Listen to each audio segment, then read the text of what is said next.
Kenapa mereka bisa masuk ya? Karena mereka punya izin. Nah, jadi Kalista Alam itu sebelum kejadian yang 2012, mereka punya lahan AGU kurang lebih 5.000 hektar. Nah, punya AGU dan mereka menggarap itu sebagai kebun. Nah, izinnya kenapa diberikan ya? Memang area itu boleh diberikan izin. Nah, secara aturan boleh diberikan izin. Kemudian pada tahun, kalau saya tidak salah ingat, 2009, Kalista Alam ini ingin memperluas lahannya. Ketika menggarap inilah masalah itu terjadi, karena mereka membersihkan lahan 1.600 ini dengan cara membakar.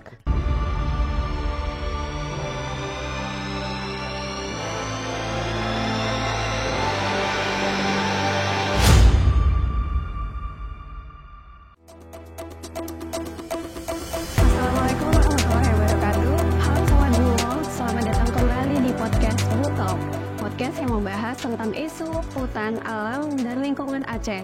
Hari ini kita bakal banyak ngobrol soal Rawatripa, hutan gambut yang dulu pada tahun 2012 pernah dibakar oleh salah satu PT untuk dijadikan lahan sawit. Nah, kita akan banyak ngobrol bersama Bang Fahmi Muhammad selaku manajer advokasi Yayasan Hutan Alam dan Lingkungan Aceh. Halo Bang Fahmi, selamat datang di podcast Butok. Terima kasih sudah berkenan untuk hadir dan ngobrol sama kita soal Rawatripa, Bang. Ya. Gimana kabarnya hari ini, Bang? Kabar baik, Jumat berkah ya. Baik, alhamdulillah kalau kabarnya baik. Nah, hari ini kita mungkin bakal mengulas satu kasus yang dulu di tahun 2012 pernah Aceh bahas gitu, Bang. Yeah. Tentang Rawatripa, hutan gambut yang kita tahu bersama kalau hutan gambut itu ya penting banget, apalagi di tahun 1990 kalau tidak salah populasi orang hutan di area ini tuh mencapai 3.000 dan sayang banget gitu itu hilang karena dijadikan lahan sawit. Mungkin sebagai pembuka juga dan pengenalan ke teman-teman pemirsa Butok, kita pengen dengar nih Bang, mungkin perkenalan dulu dari Bang Fahmi, lalu mungkin sekarang kegiatannya apa gitu Bang, sebelum kita masuk ke Rawatripa. Oke, tadi udah diperkenalkan ya, nama Fahmi, saya sebagai manajer advokasi di Yayasan HK. Nah, kalau berbicara tentang apa kegiatan sehari-hari ya, banyak kegiatan ya kita lakukan. Yang pada umumnya itu adalah untuk kegiatan-kegiatan perlindungan lingkungan. Ada banyak kegiatan sebenarnya, mulai dari advokasi, kemudian juga pemberdayaan dan sebagainya. Baik, ada banyak sekali ternyata yang dilakukan oleh Bang Fahmi dan juga Yayasan HK untuk melindungi hutan Aceh. Nah, salah satunya dulu yang sempat Bang Fahmi dan teman-teman concern mungkin tentang isu Rawatripa nih Bang. Mungkin sekilas kita tahu bersama kalau Rawatripa adalah hutan gambut. Tapi apa sih Bang sebenarnya yang terjadi di sana gitu?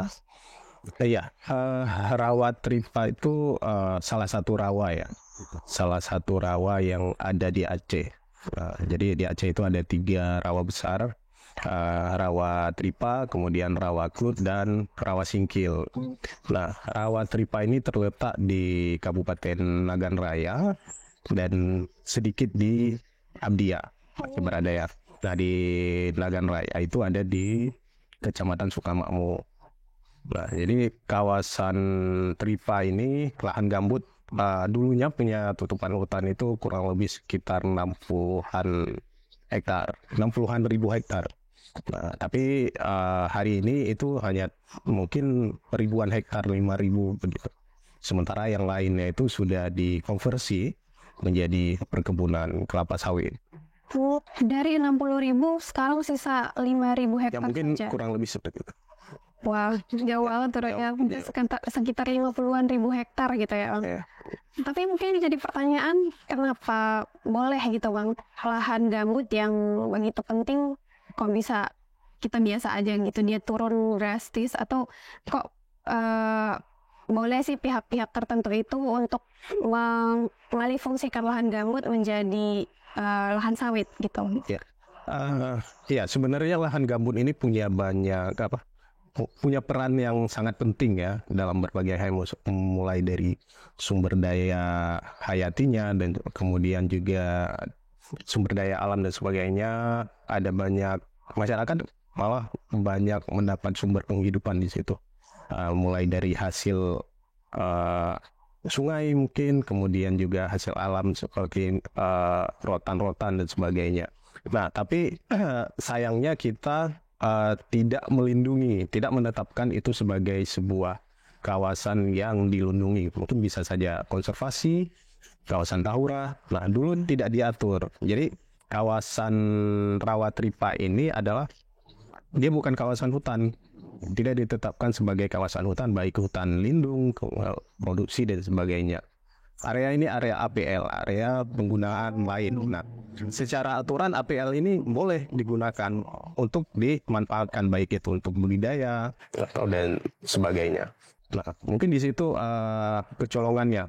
Nah, kita tidak melindungi area ini. Nah, jadi masuklah banyak perusahaan yang mengkonversi lahan gambut itu menjadi perkebunan kelapa sawit. Nah, tetapi hari ini itu sudah ditetapkan sebagai kawasan lindung gambut. Nah, kawasan Tripa ini sebenarnya juga masuk dalam kawasan ekosistem Loser. Nah, tapi kawasan ekosistem Loser APL, area penggunaan lain. Oh, jadi poinnya kenapa pihak-pihak tertentu itu bisa mengalihfungsikan gambut menjadi lahan sawit adalah karena belum ditetapkan sebagai kawasan hutan lindung atau konservasi ya, Bang. Wah, sayang banget. Nah, dulu waktu mereka masuk itu belum. Oh, itu belum. Mungkin salah satu nih, Bang, yang jadi fokus perhatian kita di beberapa tahun kebelakang adalah ada satu PT Kalista Alam yang dituntut atas deforestasi yang terjadi di Rawa Singkil. Nah, itu sebenarnya alur untuk sebuah PT masuk ke dalam satu area dan bisa melakukan kegiatan di area tersebut, itu gimana ya, Bang? Kok mereka bisa masuk gitu, dan apa yang dilakukan si PT Kalista Alam ini di sana gitu? Kenapa akhirnya bisa booming, bisa dituntut sampai pihak KLHK-nya gitu? Iya, kenapa mereka bisa masuk ya? Karena mereka punya izin. Mereka ada izin, mereka punya HGU. Jadi Kalista Alam itu sebelum kejadian yang 2012, mereka punya lahan HGU kurang lebih 5.000 hektar. Nah, punya HGU dan mereka menggarap itu sebagai kebun. Nah, mengapa mereka bisa mendapat 5.000 ya? Karena mereka dapat izin. Nah, izinnya kenapa diberikan ya? Memang area itu boleh diberikan izin. Nah, secara aturan boleh diberikan izin. Kembali lagi ke yang kita bahas tadi, karena itu tidak ditetapkan sebagai wilayah-wilayah lindung atau wilayah-wilayah yang fungsinya lindung. Nah, kemudian pada tahun, kalau saya tidak salah ingat, 2009, Kalista Alam ini ingin memperluas lahannya. Nah, jadi mereka mengurus izin lagi, keluarlah IUP-nya, izin usaha perkebunan. Nah, di tahun 2009 itu yang konsesinya kurang lebih 1.605 hektar. Nah, ketika menggarap inilah masalah itu terjadi karena mereka membersihkan lahan 1.600 ini dengan cara membakar. Nah, membakar lahan ini diatur oleh undang-undang tidak boleh. Nah, makanya mereka terkenalah masalah hukumnya. Tapi kalau andai saja 1.600 itu digarap tetapi tidak dibakar, mungkin masalah itu tidak ada. Masalah hukumnya ya, masalah hukumnya nggak ada sampai hari ini. Nah, karena pembakaran lahan itu kemudian Kalista Alam digugat oleh kementerian. Mungkin yang menjadi next pertanyaan, Bang, itu kan area APL yang notabene bisa digunakan oleh siapapun yang punya izin. Kenapa akhirnya membakar itu tidak boleh, tapi dibolehkan untuk mengelola lahan gitu, Bang? Oleh undang-undang itu kenapa dilarang ya, Bang, gitu? Ya, kalau dilarang pembakaran ini kan cukup merusak ya, apalagi itu adalah gambut. Nah, jadi rusaknya itu nggak hanya pada permukaan, tetapi apinya itu kan terus ke bawah dia. Ya, api di dalam gambut ini walaupun di atasnya itu nampak udah nggak ada, tetapi di bawahnya apinya masih hidup.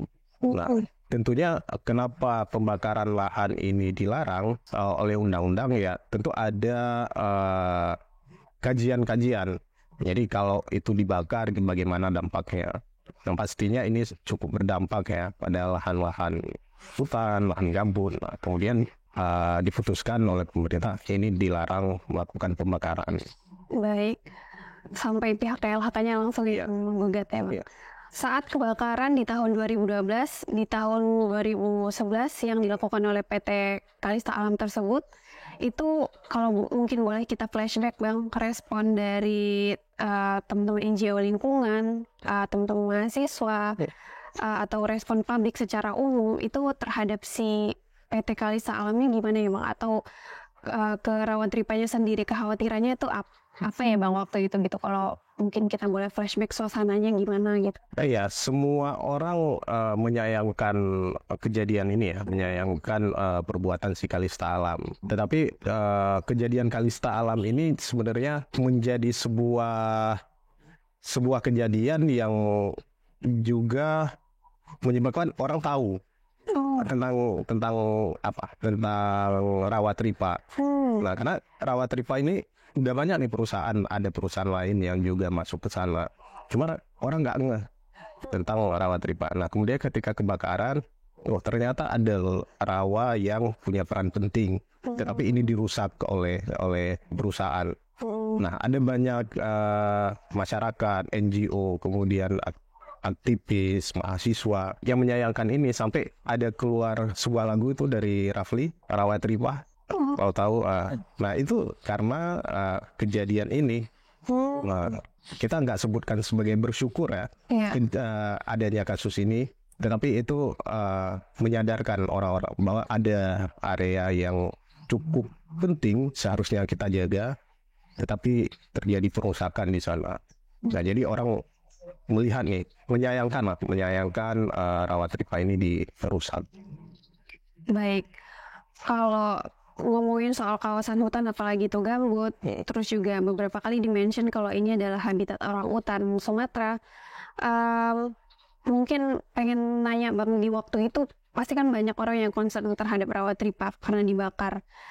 Kalau mungkin dampak secara ekologinya, soal kesehatan manusia setelah itu kesehatan masyarakat sekitar setelah itu dibakar, pasti kan banyak asap dari hasil pembakarannya. Terus juga satwa-satwa di sana gimana? Itu dulu gimana ya Bang? Iya, saat kejadian itu saya memang nggak ada di sana, tetapi dapat banyak cerita dari masyarakat bahwa ketika pembakaran itu ada asap yang mengganggu pernafasan masyarakat di sana. Tetapi yang selain dari itu juga ada hal yang cukup kita sayangkan, yang tadi Risma sebutkan, kehilangan habitatnya banyak satwa. Nah, jadi Rawat Ripa ini itu adalah habitat besar orang hutan. Nah, jadi Rawat Ripa ini dulu kotanya orang hutan, Pak. Ada banyak habitat orang hutan di sana, tetapi ketika terjadi kebakaran mereka kehilangan tempat tinggal. Sebenarnya nggak sekedar kehilangan tempat tinggal, tetapi mereka juga ikut terbakar. Nah, saat 2012 itu ada banyak mayat ya, kita semua mayat orang hutan itu. Nah, ditemukan. Nah, jadi sekarang itu ada orang hutan di sana, masih ada individunya, tetapi tempat tinggal nggak ada. Mereka terus berpindah. Nah, terus ada sedikit hutan di sini misalnya, kemudian terganggu, ada masyarakat pindah pindah terus ya gitu. Sampai ditemukan, miris banget ya Bang, sampai ditemukan mayat-mayat orang hutan, kemudian ular, beruang, ada banyak satwa yang kehilangan tempat. Dalam 1000 tutupan, dalam 1000 hektar tutupan hutan pasti banyak banget satwanya ya. Mengingat ini juga kawasan gambut gitu. Mendengar cerita itu jadi penasaran Bang. Setelah itu apa tuntutan dari kementerian terhadap si PT Kalista Alamnya gitu? Proses hukumnya gimana? Akhirnya mereka dijatuhin hukuman denda untuk memperbaiki si Rawat Ripanya gitu Bang. Ya, jadi Kalista Alam ini ada 2 tuntutan ya, pidana dan perdata. Nah, jadi mereka juga dituntut pidana karena melakukan pembakaran. Jadi sudah itu kalau saya tidak salah mandor lapangan itu sudah dipidana penjara kalau nggak salah 3 tahun. Kemudian juga denda 3 miliar. Nah, kemudian selain itu juga ada gugatan perdata oleh Kementerian Lingkungan Hidup Kehutanan di tahun 2012. Nah,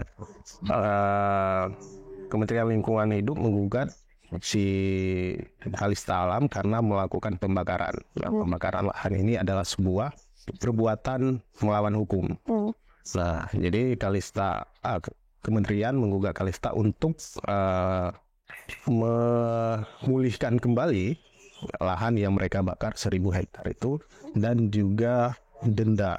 Nah, jadi total denda dan biaya untuk pemulihan lahan itu sekitar 366 miliar. 366 miliar dan itu putus. Kementerian Lingkungan Hidup menang karena memang terbukti mereka melakukan pembakaran lahan. Nah, tapi ada banyak drama ya di penegakan hukum Kalista ini. Setelah diputus oleh pengadilan Melabusan itu, Kalista Alam bersalah, mereka banding, di tingkat banding mereka juga kalah. Kemudian di tingkat mereka masih melawan, mereka kasasinya juga mereka diputus bersalah karena memang terbukti. Tetapi mereka terus melawan. Nah, pada akhirnya di 2014 atau 2016 saya kurang ingat, ada putusan pengadilan yang cukup kontroversi. Setelah putusan pertama tingkat banding dan kasasi, ada putusan lagi di pengadilan yang sama, di pengadilan Labuh, yang memutuskan Kalista Alam menang.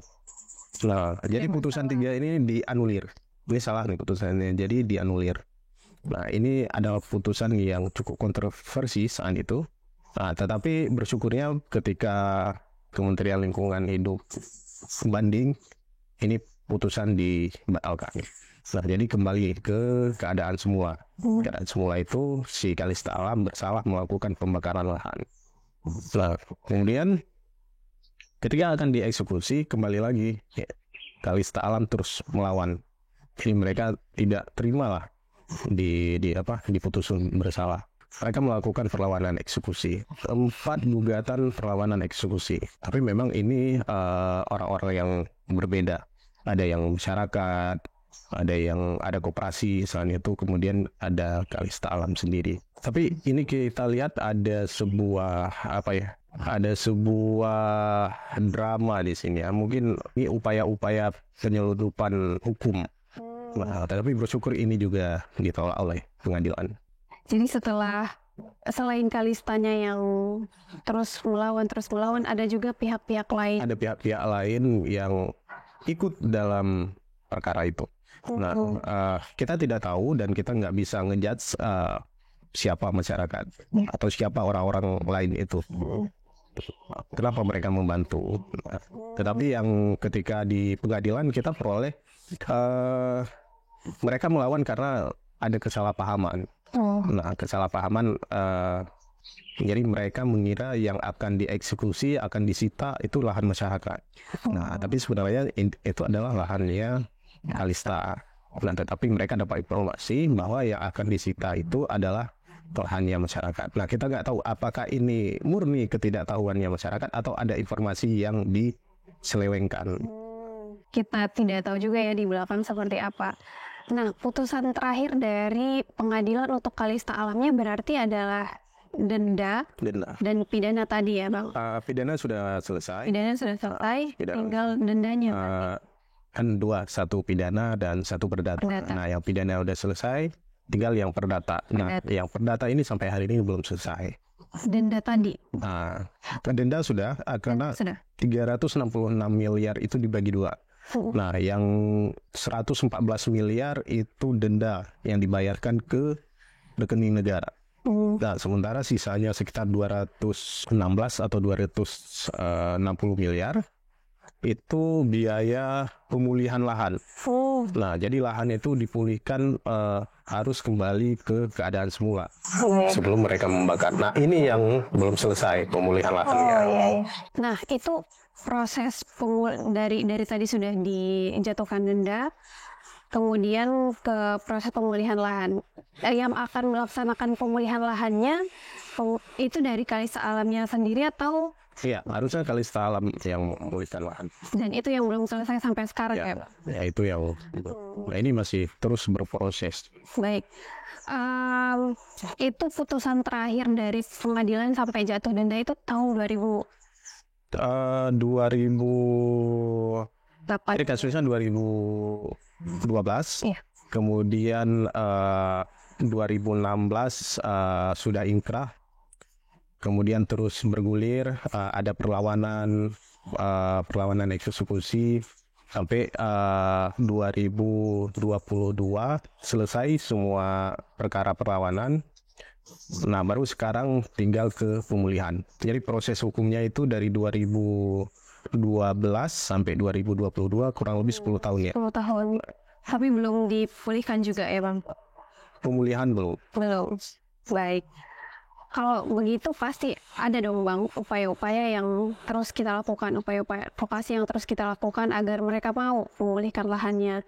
Nah, itu kalau mungkin boleh dibagikan ceritanya, Bang, upaya apa yang kita lakukan agar mereka juga mau melaksanakan tanggung jawabnya gitu, Bang. Setelah jatuh hukuman perdata dan perdata yang tadi dari KLHK, sampai sekarang kan kita masih menunggu ya, Bang, proses dan tindakan dari Kalista Alamnya untuk memulihkan lahan. Nah, itu yang belum. Iya. Itu yang belum.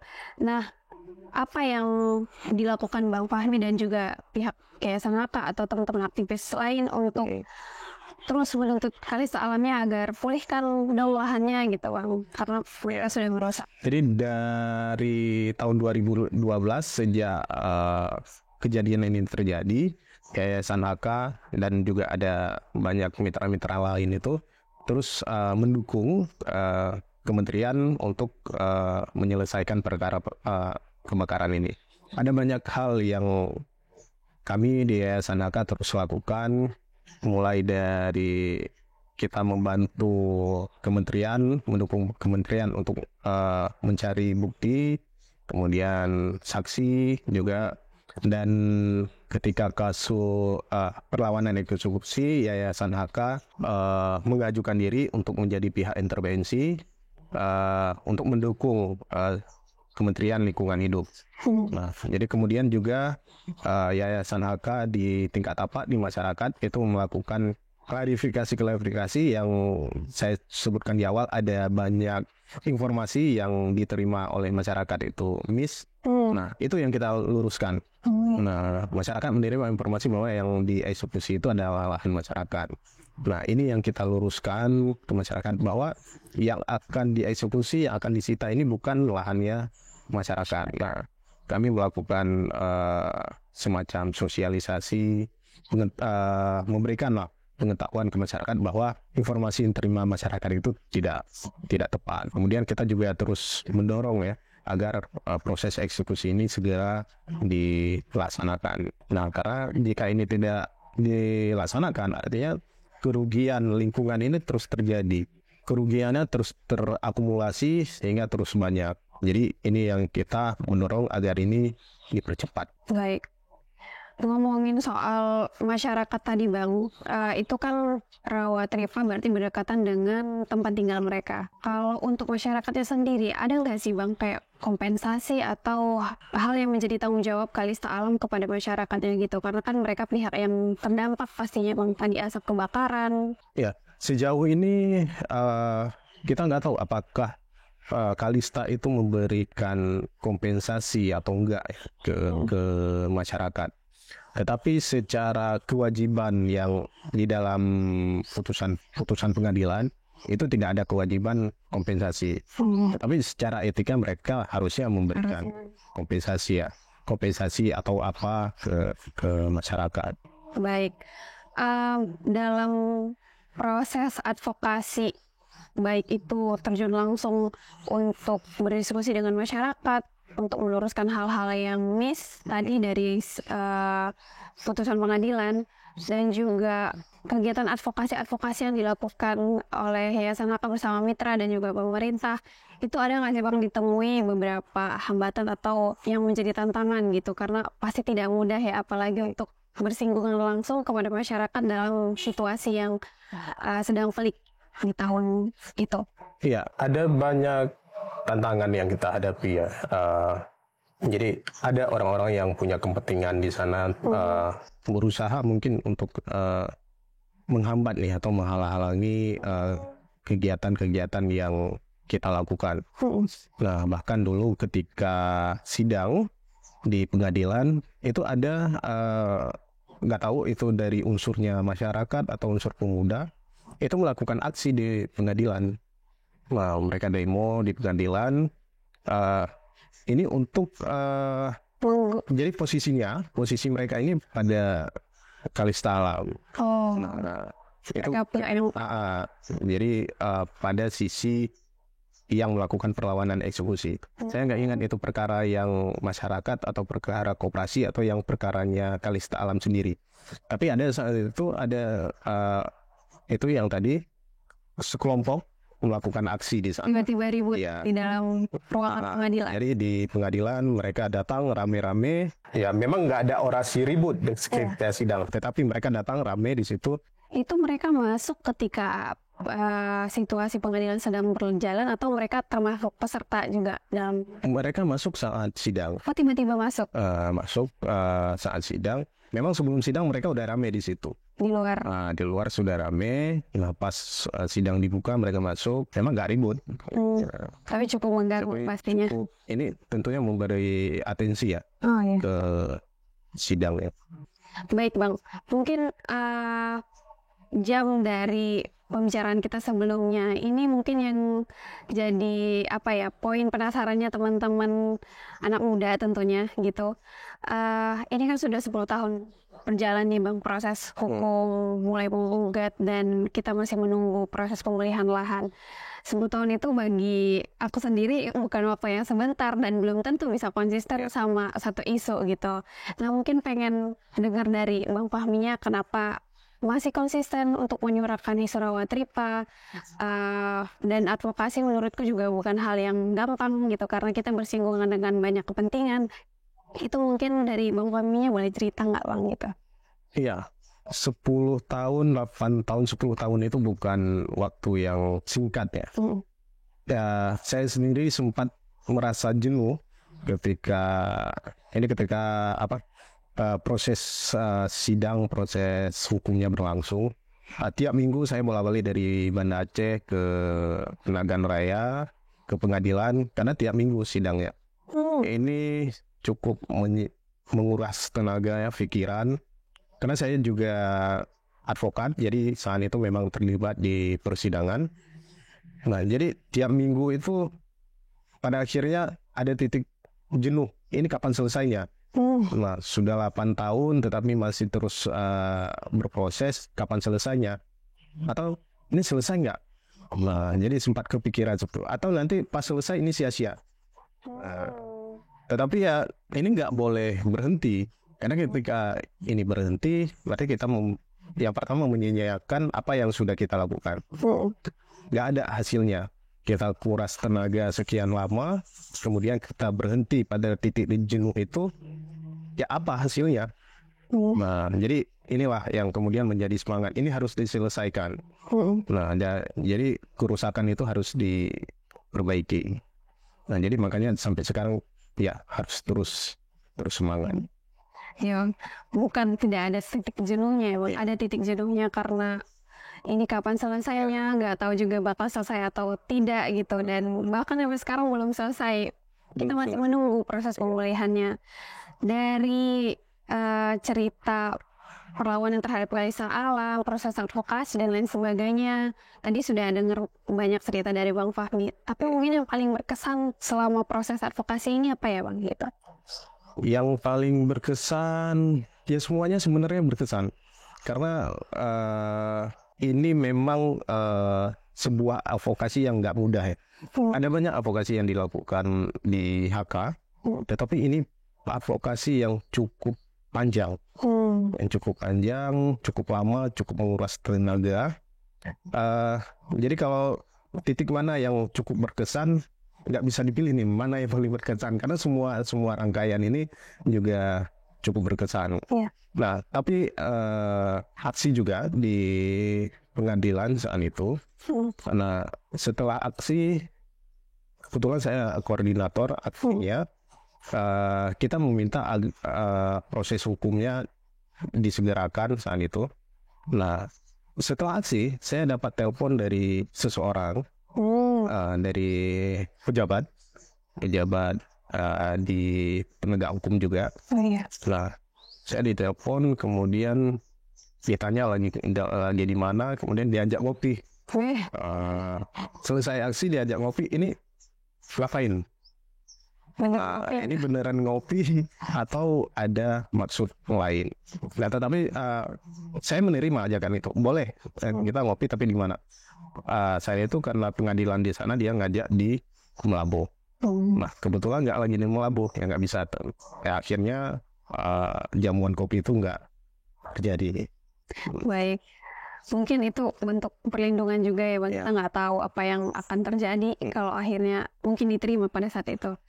Baik, setiap momen dari proses advokasi ini berarti berkesan gitu ya Bang. Tapi mungkin telepon tadi masih teringat sampai sekarang. Baik, kalau misal ngomongin soal harapan untuk rawat Ripa dan juga proses advokasi yang dilakukan oleh Bang Fahmi, harapannya yang paling besar sekarang untuk rawat Ripa tuh kalau boleh tahu apa ya Bang gitu? Iya, harapannya ini kan proses hukumnya sudah jelas, sudah inkrah. Yang pertama karena saya backgroundnya hukum, ya tentunya proses hukum itu harus selesai. Nah, yang mana proses hukumnya? Yang tadi proses hukum perdata, jadi eksekusi putusan itu harus selesai. Agar juga putusan pengadilan ini betul-betul bermakna. Jadi tujuan hukum itu tercapai. Nah, jadi kalau ini tidak selesai, tidak tercapai, ya putusan pengadilan itu sia-sia. Ini dari sisi hukumnya. Nah, kemudian dari sisi rawat Ripanya, dari sekian ribu putan Ripa ini, sehingga sisa berapa ribu itu cukup perubahan yang cukup drastis, sangat timpang. Nah, jadi yang masih tersisa ini seharusnya kita selamatkan. Nah, jadi harapan saya yang tersisa ini kita lindungi. Nah, kita lindungi bersama, apakah itu kita jadikan kawasan lindung atau kawasan apa. Jadi masih ada nih, masih ada tempat yang kita bisa tunjuk. Yang mana yang dulu Ripa. Ini sisanya. Nah. Ya kali kalau hilang semua, yang mana rawan Ripa, terus kita tunjuknya lahan sawit. Lahan sawit. Baik, kalau ngomongin soal bentuk penyelamatan terakhir, memang ada aksi advokasi dari Bang Fahmi dan juga pihak-pihak lain yang concern dan peduli terhadap rawat Ripa. Tapi mungkin kalau bisa dibilang yang bisa kita lakukan sekarang sebagai bentuk upaya terakhir untuk menyelamatkan rawat Ripa apa ya Bang? Itu mungkin mau itu dari NGO-nya, dari pihak pemerintahnya, atau mungkin bahkan anak muda gitu Bang? Ya, kembali ke yang tadi, yang ini kan masih ada sedikit yang tersisa bagian dari rawat Ripa ini. Jadi yang sedikit ini yang masih memungkinkan untuk kita selamatkan bersama-sama. Nah, jadi NGO, kemudian pemerintah dan apapun itu, ya bersama kita selamatkan yang masih tersisa. Jangan sampai yang ini juga akan habis semua. Kalau untuk anak mudanya nih Bang, biar tahu juga nih ada kita punya rawat Ripa, tapi sisa dikit gitu. Mungkin harapannya atau motivasinya atau ajakannya untuk anak muda biar mau menyuarakan rawat Ripa juga? Anak muda mungkin kita sesuaikan dengan zaman sekarang ya. Ada banyak hal yang bisa dilakukan oleh anak muda. Nah, kembali tadi, walaupun ini sudah viral, tetapi tidak semua orang juga paham sebenarnya rawat Ripa ini fungsinya apa. Rawat Ripa ini kenapa harus diselamatkan. Nah, pada ruang-ruang inilah anak muda bisa berperan dengan memanfaatkan sekarang misalnya media sosial. Nah, memberikan edukasi bahwa rawat tripa ini memiliki peran penting bagi masyarakat. Nah, yang sehingga kita harus selamatkan bersama. Nah, mungkin di sini anak-anak muda bisa berperan untuk bersama-sama kita melakukan advokasi. Baik, menyuarakan tentang pentingnya rawat tripa, bahwa kita masih punya sedikit lagi untuk diperjuangkan. Kita perlu suarakan lewat sosial media ya, teman-teman. Baik, berarti kalau untuk anak muda ya, kita perlu untuk tetap menyuarakan pentingnya rawat tripa dan bahwa kita masih punya sedikit lagi nih harapan untuk kita selamatkan. Jadi gunakan sosial media ya teman-teman untuk tetap menyuarakan area gambut rawat tripa. Nah, terima kasih banyak Bang Fahmi tentang cerita rawat tripanya, sangat banyak memberikan informasi hal-hal yang tidak mungkin diketahui oleh publik selama 10 tahun proses advokasi, itu sangat lama ya teman-teman. Sempat juga tadi dibahas tentang bagaimana dengan masyarakat, terus juga yang paling aku ingat adalah bagaimana kondisi orang utan Sumatera pada saat itu yang ikut terbakar. Dan satu hal yang menjadi penting adalah bahwa kita harus tetap mengawal sampai PT Kalista Alamnya melaksanakan tanggung jawabnya untuk memulihkan gambut yang sudah mereka bakar dan mereka rusak. Terima kasih Bang Fahmi atas banyak sekali pengetahuan yang di-share kepada aku dan teman-teman Butalk pada hari ini. Semoga sehat selalu dalam menjalankan proses advokasinya. Ditutup. Boleh? Ya. Saya juga minta ke pemerintah kabupaten dan terkhususnya Kementerian Lingkungan Hidup dan Kehutanan untuk terus serius untuk menyelesaikan pemulihan lahan ini. Dan juga terima kasih karena selama ini Kementerian Lingkungan Hidup cukup terbuka ya dengan kita, terbuka dengan HK menjadi mitra bersama menyelesaikan kasus ini. Harapannya kita bisa selesaikan kasus ini bersama-sama. Baik. Harapannya atau ajakannya kepada pihak pemerintah, anak muda, dan seluruh pihak yang concern dan peduli terhadap gambut rawat tripa, ayo tetap bersuara, mau itu aksi advokasi langsung atau dengan sosial media. Sekian untuk menutup podcast hari ini. Terima kasih banyak Bang Fahmi. Semoga banyak memberikan pengetahuan dan kilas balik tentang isu rawat tripa dulu kepada teman-teman. Akhir kata, aku dan Bang Fahmi undur diri. Assalamualaikum warahmatullahi wabarakatuh.